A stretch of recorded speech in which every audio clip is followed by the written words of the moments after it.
front of you.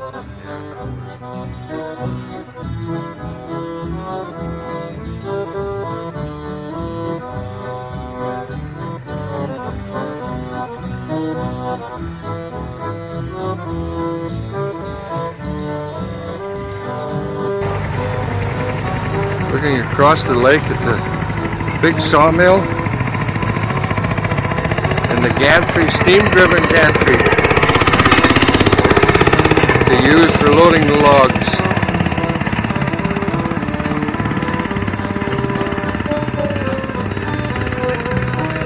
Onto the main gate.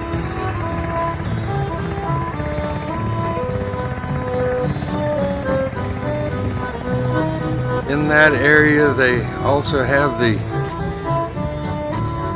snow engine and the foundry and machine shop on the other side. Train pickup thrashing in the distance.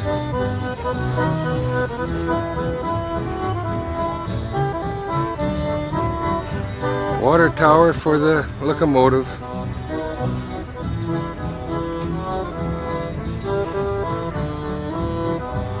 Rollag church steeple in the town of Rollag. Looking at it from across the Gunderson Pond. Workers' campground.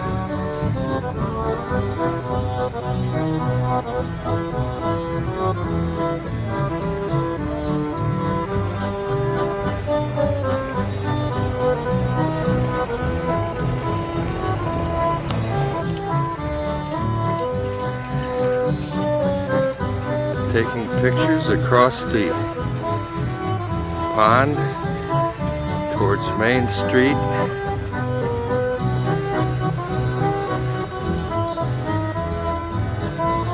One of the horse-drawn people carts.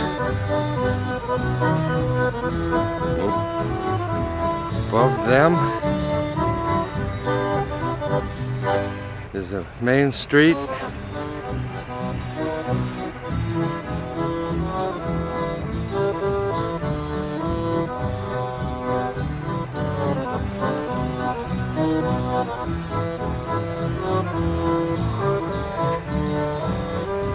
Printing office, vellum engine, Paps engine.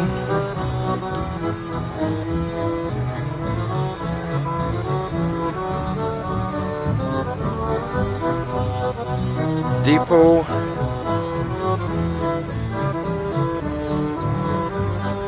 Completely restored and repainted house down Main Street to the school.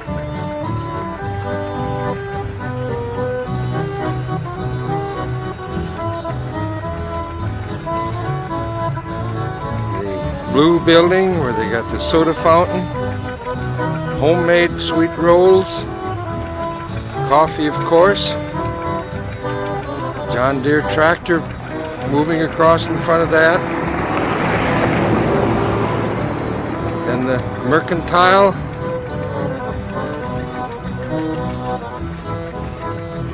Ladies' activity buildings.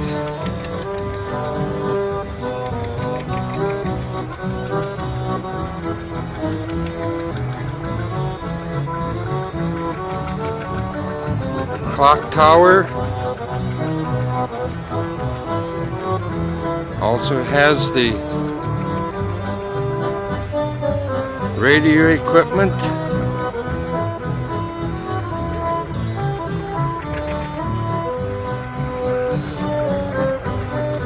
Down to the farm site, houses the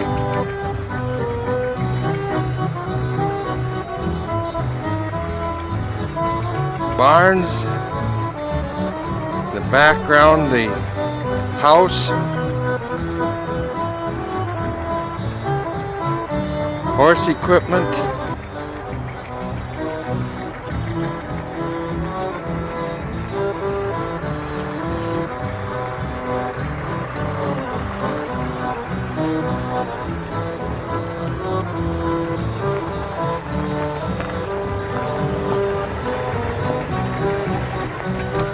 horse-drawn wagon.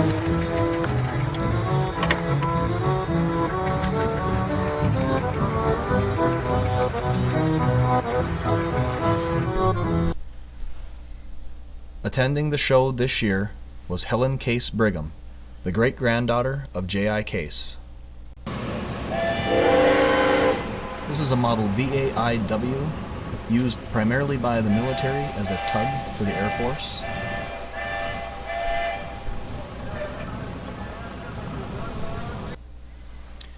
Here, Helen autographs a hat. She autographed many items for the enthusiasts that attended our show. Right here. The fun part.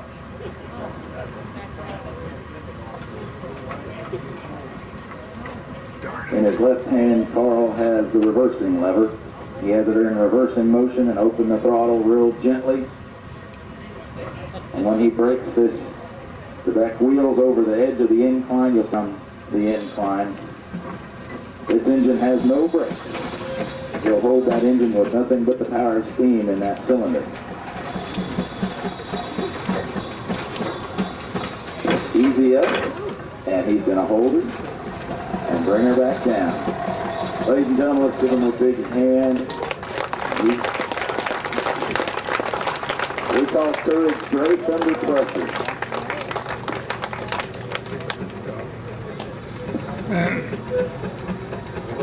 We hope you all got your photograph. LAI with a 4.5-yard mounted scraper. 830 mounted in a potato picker.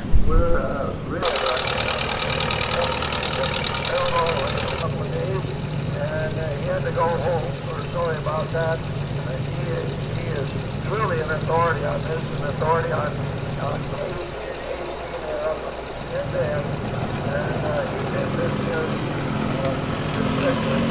Two gray tractors are a C and an L with factory electric start and lights. one of the experts, if not the expert. And now you'll have to put up with me. My name is Richard Rollag. I'm with Rollag. Very early, unrestored L. Rollag for a long time. Very proud of it. I have for us Oklahoma steam threshers up here in Rollag, Minnesota, we love coming up here every year and just seeing the beautiful countryside. And 1470 four-wheel drive, surrounded by many two-tone case tractors. And that's what brings us back up here. That's what got old Carl to haul that 14,000-pound piece of iron all the way from Pawnee, Oklahoma, up here to do the incline demonstration for the 2006 Case EXPO here at Western Minnesota Steam Threshers. One of Case's more modern farming machines, an 8010 AFX combine. This outfit pushes about $300,000.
incline demonstration there in Wichita, Kansas, Joy Landmark, brought out south. 75 horse case, traction engine 50 speed here, and also the 610 horses, which the families can help each other out on the farm. And it took large groups of people to harvest, to bring in the grain, to bring in the threshing. And you're seeing a reenactment here today of what helped put the Case Thresh Machine Company on the map. Fairs, and it became popular. And at that point in time, in the 1850s and 60s, they were powered by teams of horses on what's called a horsepower fleet. And they decided they needed a different power source, needed something more that also would be pull a plow and a field as well. So it is a very versatile economic.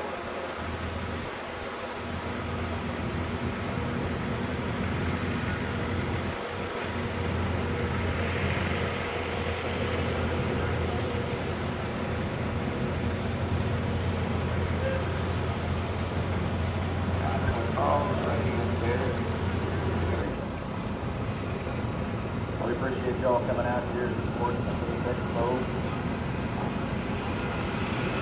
Get a chance to come say hi to my good friend, Mr. Ricky Gorby, legendary speed man from Western Minnesota Steam Thrasher Reunion here in Rollag. Go shake hands with Ellen Case, bring them over to the Case Expo tent. Buy you a commemorative t-shirt or a hat. Join the GI Case Heritage Foundation. We'd love to have you. We appreciate you coming out.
First of all, we had to find someone with an oak tree, so that a neighbor of ours has a private sawmill to cut all the woodwork down into our dimensions, and then it had to be cured for about 5 years or so. And a friend of ours from Treeherne, he is retired, he's in his 80s, and he likes winter projects, so we gave him one to think about. And every 3 weeks or so he was asking for more parts, so we just eventually just took the whole works down there and let him pick and choose. By January, he had it finished. And so then we took it down to Bird's Auto Body in Winkler, and a 15-year-old boy that did bodywork painting painted it for us. The green is Brewster green, and the fenders are black, and those are our original colors. And we've enjoyed taking it through different parades and that, and we've had a lot of fun with it.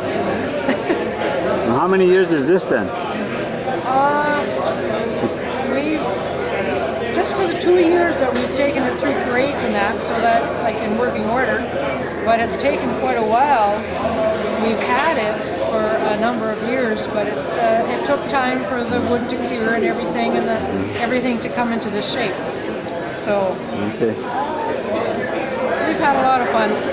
Okay, well, thank you, Hilda. I purchased this car in 1986 down by Lucetta, Minnesota, and there was a plum tree growing up in the back, and then it's taken me all this time. About 4 years ago, we made the main push because I had everything all accumulated for this car, and it all went together. And 3 years ago, I took it, got it all out the road driving it, and then I got it painted the next winter. And this is one of the 5 that's left knowing. Back in 1915, there was 100 of these case cars sent to Russia. And the rest, they probably just got all bust up, scrap, whatever. Maybe made trailers, just scrap. So I'm quite proud of this car. I have a guy working on it right now on the carburetor from Oklahoma, so I call him the block man from Oklahoma. And I've had fun with it. I've probably put about 500 miles driving around, just going to parades. Took it to church one day on Good Friday, and it was dark when I came home, and the lights worked. The generator was still producing electricity, so it didn't kill the battery. Go ahead and start talking. This clock here, I found it in a magazine. It came from San Diego. It came out of a case car. The proper clock should be a rim wind. This is not, it's a key wind. It lasts 8 days. And all these wood patterns here are all brand new. There's a fella in Chardon, Ohio. He took his apart and I got his patterns. And we made them. There's a fella in Missouri knew I had the patterns. He made his car out of that. This is the fella up at Killarney, Manitoba gave me an oak tree. I took it home, and a friend of mine's got a sawmill. And we got oddball sizes. And then I took it to a school where they had an industrial woodworking school. He planed it for me, and then eventually it all got fabricated into the patterns you see here right now. So, and this little knob here, that thing was seized, that little brass knob. And I didn't want to hit it down with a hammer because how would you get it back up? So I don't know how many hours and days I put penetrating on and tapped on this, and finally she broke loose. And that's one thing that I didn't want to screw up, that little knob. And I didn't have a roll bracket. I don't think this car had one. I don't know if that was an option or what. I had a guy in Missouri cast me these for the roll bracket and the footrest. I had it. And all these, it's pretty hard to see it, those door hinges. Bob Ellis made me 4 of them, and Ken says, no, we're going to use the original. So those are the original door hinges. This is quite a mechanism. I was lucked out. I only had 4 of these. And this door would fit on that one, and crisscrosses. You just can't, they're all not interchangeable. This is where the gasoline. It's a miserable thing to fill. When you pull up to a Bowser, you got to have a funnel and just go so careful, or you'll splash gas all over. That little nickel-plated thing over there is an oil. It indicates oil pressure. There's the sump in the bottom of the oil pan, and it pumps oil up to the trays. And when the crankshaft comes down, there's dippers, and it just splashes the oil all around. So that's so far. And you're sparking your throttles on the steering wheel, and your choke and your metering pin is sitting on there.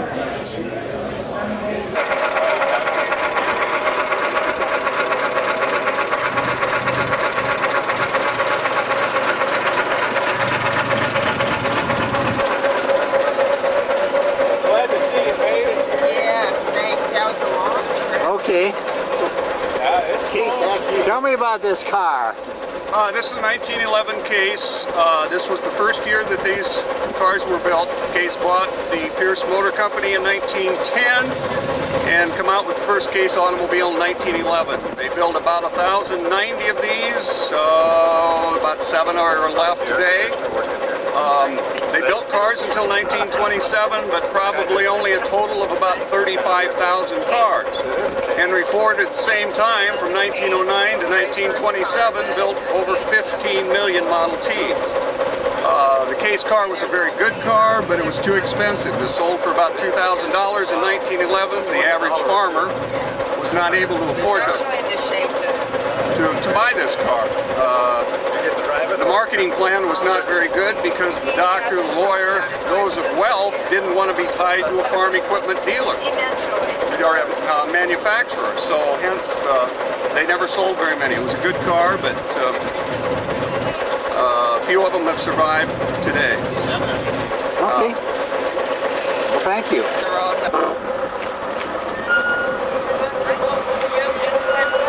Now we put the top up. Rain can come.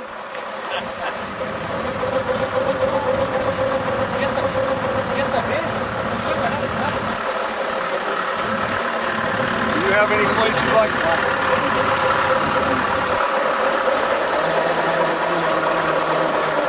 You made on a highway with this. Oh, we put on 30, 40 miles in a day.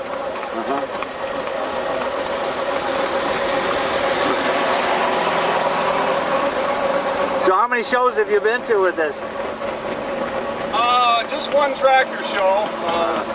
We've been doing a couple car shows, but most of the car shows are all earlier or later stuff than this.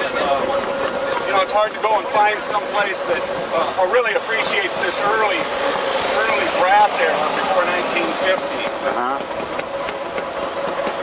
But this is what I enjoy, is the old stuff, whether it's tractors or cars built before in the teens. But it's always the star of the show. Oh, I can imagine.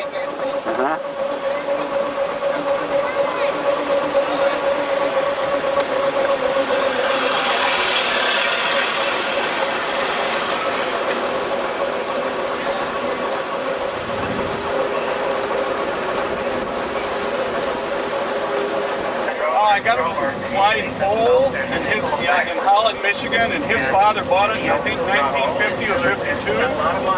I'm from Elbert City, Iowa, and it turned out he had bought this car 55 years prior to that at Cherokee, Iowa, which was 30 miles from home. So it was very ironic that I ended up getting a local Case car.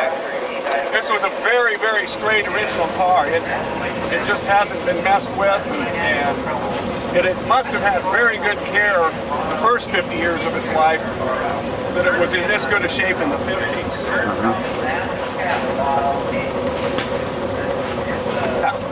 And they hadn't determined what side of the road they were going to, and I'm not sure what year they did decide what side of the road to drive on, but eventually, the Model T was one of the first cars to come out standard with a left-hand drive. And the three reasons that I understand that they did that were, one, we were going to start to drive on the right-hand side of the road, the right-hand side of the road, so it was easier to pass and made more sense. Two, most of the transmissions were in the center of the car, so most people were right-handed. That way you could shift more easily. Here, this car, the shifting and the parking brake are on the outside of the car to the right. And the third reason was when you wanted to pick up your wife in town off the boardwalk in front of the general store, you could pull up and she could get on without having to go all the way around the car in the mud. So those are the three reasons I heard that, or understand that the steering column ended up on the left-hand side. Ease up a little bit. The governor is actually working very nice on there, nice and smooth. The RPM seems to be very solid on the machine here. You wouldn't want to plow with it like this all day long? A little tough?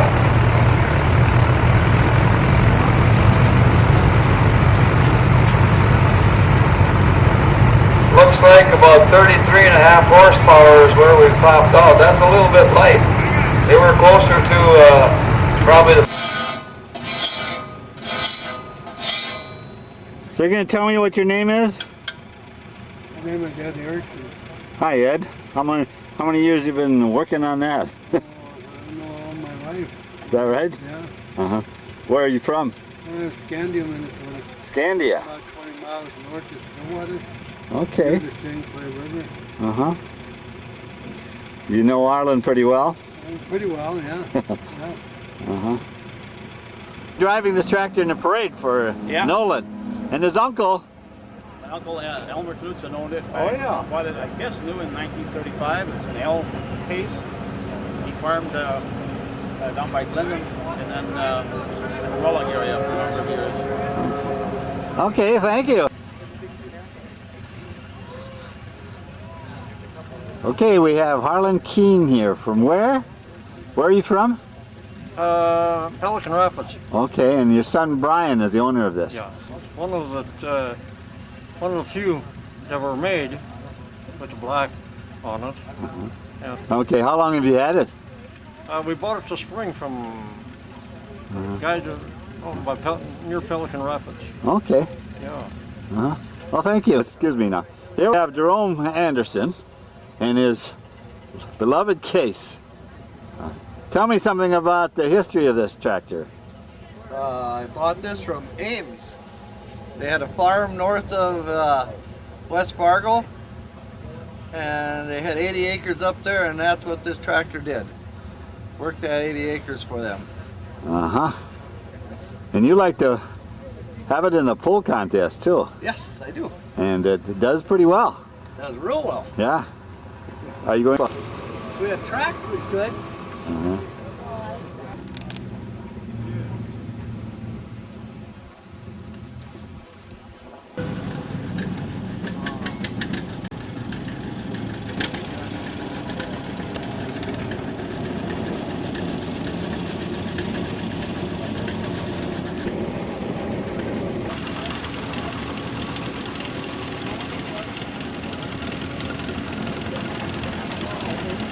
Okay. Okay, here we have Bernie Bias. He's going to tell us a little bit about this orchard tractor. The only one we have here at the show this year. That's a Case 734. Maybe it is the most common orchard tractor you can find, but this one came out of Traverse City, Michigan. I guess I had the tractor for 5 years, knew about it probably for close to 20 years, but when I was over there and seen the tractor originally, a friend of mine, a jockey, was riding around with me, and I told him to buy the tractor, and he did buy the tractor and then fell in love with it himself, so he kept it for close to 15 years before I was able to buy it. So. But we did make the agreement at the time that I was fine if he kept it, but I had the first chance to say no anyway. And it's, well, I guess I'm more into the Little Rock Island built tractors, but do have a high crop I do also that is original to go with this. That's a 730 case, I guess. So. And that's from southern Minnesota? Yes. Name of the town again? Alden, Minnesota. Alden, okay, thank you. Okay, here we have the Spillum family from the native of Rollag. And we have Daryl, David, and Mary. And why don't you tell us, Daryl, a little bit about your case collection here? Well, I started collecting. This is the first tractor. My father bought this for me when I was 15 years old for the summer's helper on the farm. So I thought it was the world's greatest thing, and he was the cheapest farm help he had all year. So.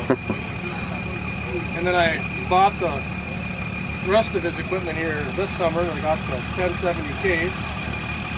That came with when I bought the farm. Okay. I still use that one on the farm for cutting hay and baling and limited field work. My friend, his dad was a mechanic at Rollag Implement for many years, and this was one of his tractors. So what's your favorite tractor then of all the case? Oh, probably my first one. Okay. The little C case. Okay. Your first one's always your favorite. Yeah, that's right. Now I'm going to go through a parade on my tractor here now. So. Okay. Yeah. Well, have fun, David. We have Howard Carlson from Pelican Rapids, and he's going to tell us about what this second edition 300 means. Well, I like case red better than I do flambeau red, so I painted this 300 with case red and the standard colors on the rest of it. But I knew my friends would be ready for me. So when I brought it up here the first year, I get off the tractor and the guy hollers at me, he said, "Howard, you should have called me." I said, "Selvin, you didn't read. It says second edition." Well, that signifies why it's a different color.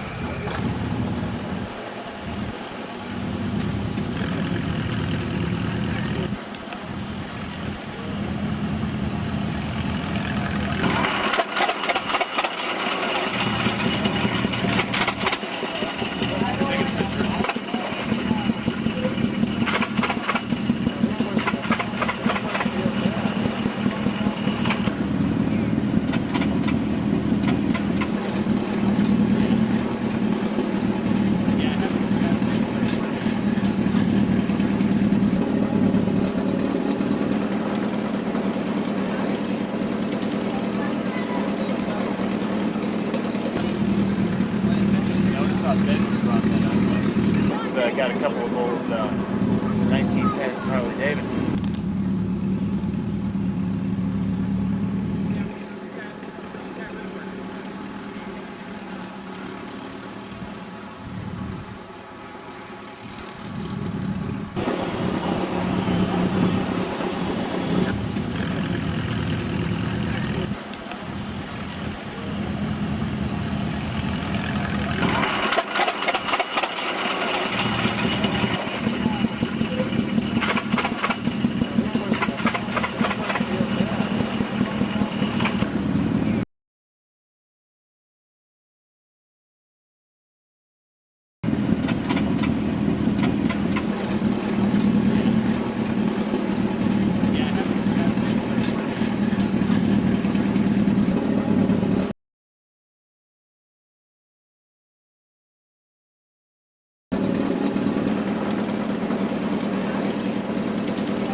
It's got a couple of old 1910s Harley Davidson.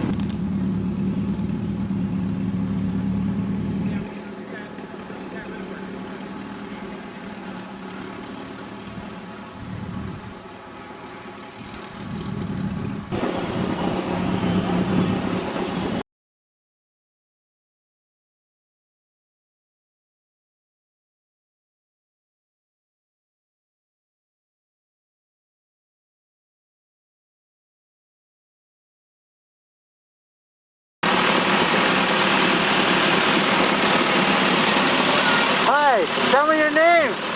Angela. Angela? Yeah, sleeper. Is this your tractor? No, it's my dad's. Okay. I'm just stealing for the parade. Okay, but you're always the driver. Yes. Do you have any other tractors here? Nope, just this one. Okay, pretty. Where are you from? Linden, Minnesota. Okay.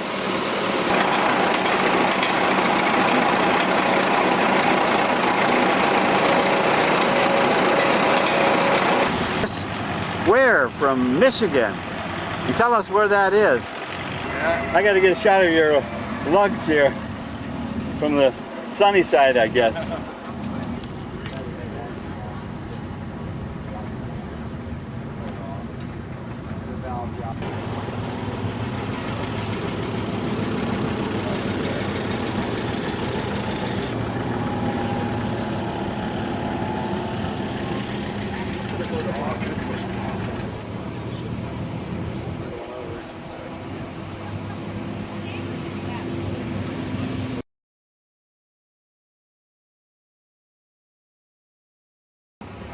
This is a 1951 model VAIW, and this was originally built for the military in World War II, and they used them a lot to pull the airplanes around and haul bomb carts and that type of thing.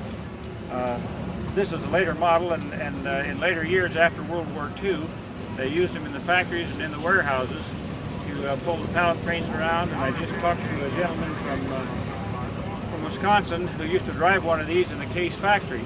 He would haul machinery from the factory building to the paint building, and also haul them then after the paint building. You'd haul them out to the docks for loading. But this one actually came from California. And my friend Larry Mazdan is the owner, and it had been used by the U.S. Navy at some point, and so he bought it and brought it back here to Iowa, brought it back to Iowa and restored it. And he couldn't be here today, so I just brought it up here for him and just playing it for him. So it's quite a little conversation piece. Not too many people have seen this type of tractor before, but there were a lot of them made by Case in the years about 44, perhaps on up into the early 50s, before they started making the basic forklifts and that type of vehicle. So, it's quite a tractor and had its use in this day. And one of the unique features of it is that the rear fenders are solid cast iron, and and that's how they got the weight so they could pull it around. Okay. They also made some models with dual wheels on them, and then the fenders were twice as wide, so those were very, very heavy tractors. Not all of them had the boom on the front either. Most of them that I have seen did not have the boom on it, but there were some that did have, because I talked to another gentleman yesterday that picked up machinery at the Rockford plant where most of the Case implements were made, and he said he's seen them there, that they would just be lifting the plows, etc., off the carts and putting them up on the tracks or on the docks for loading. So they had quite a use to this day.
Day off today.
current president of the J.I. Case Heritage Foundation, and he's been a charter member since the first J.I. Case Expo at Pawnee, Oklahoma in 1987. This 40-horse case is what we call in the steam engine hobby a crackerjack engine. Every part of this engine is just as close to new as it possibly could be. And there you have it on the high ramp, folks. Nothing but the power steam in that cylinder.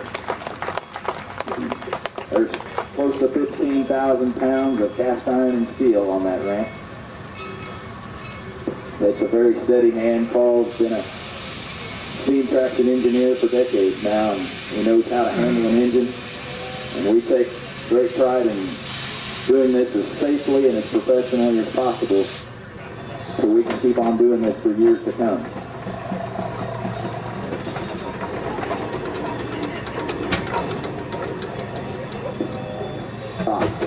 No clutch required. That's a steam-powered engine and a DC motor. And steam was the only power that was capable of plowing the prairie sods back in the late 1880s, 90s, and early 1900s. Mr. Carl Tuttle from Howell, Michigan. Thank you, Carl.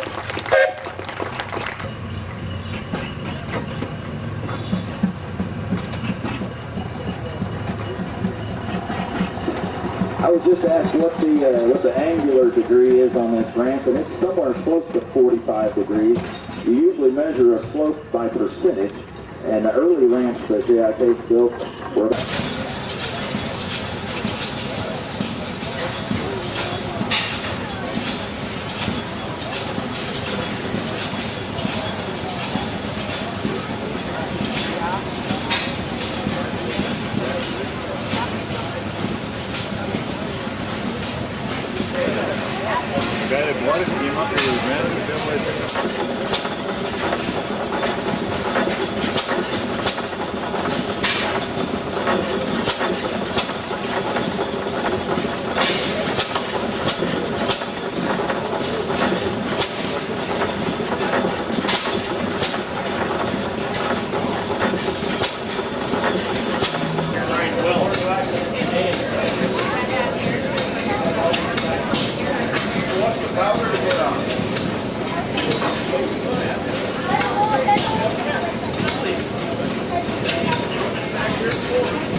The 2006 Case Expo at Rollag saw one of the largest collections of Case tractors and machinery ever assembled.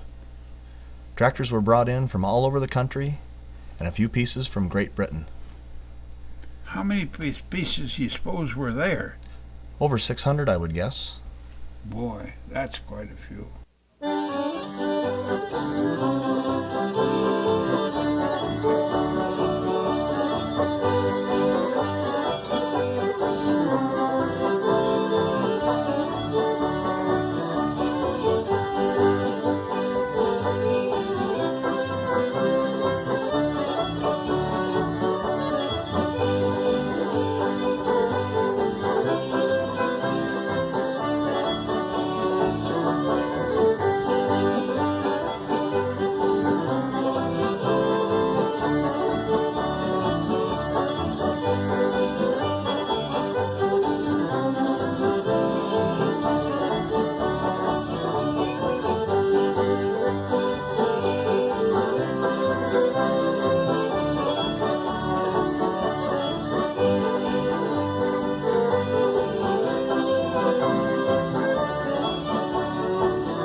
Many pieces of Case equipment were brought in fresh off the assembly line from the tractor plant in Fargo, North Dakota.